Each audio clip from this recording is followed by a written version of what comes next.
बिस्मिल्लाहिर्रहमानिर्रहीम। अस्सलामुअलैकुम। मैं हूं नाइला भट्टी और आप देख रहे हैं सरेआम न्यूज़। शामिल करते हैं आज की अहम खबर। गुजरात चौधरी नदीम पुलिस स्मोक आगाही पेट्रोलिंग पुलिस जिला गुजरात और मंडी बहाउद्दीन की तरफ से वाक़ तमाम स्मोक की मौजूदा मुल्की सूरत हाल के पेश नज़र एयर क्वालिटी इंडेक्स की सतह इंतहाई खतरनाक सतह तक बढ़ चुकी है। इस हवाले से जिला गुजरात और मंडी बहाउद्दीन पेट्रोलिंग पुलिस अपना किरदार इंतहाई एहसन तरीके से अदा कर रही है।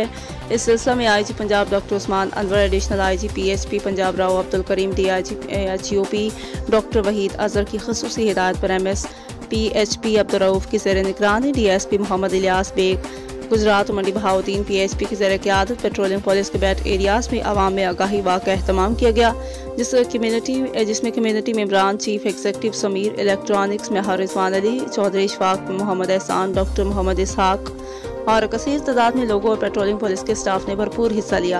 अवाम को स्मोक के नुकसानात और इससे बचने के तरीकों से मुतल्लिक ब्रीफ किया गया और बादशाह गाड़ियों के पीछे रिफ्लेक्टर्स भी चस्पा किए गए ताकि हादसात की शरह को कम से कम किया जा सके। पेट्रोलिंग पुलिस की तरफ से आगाही वाक़ई नकात पर इलाका मोअज़्ज़िज़ीन की तरफ से ज़बरदस्त खिराज तहसीन।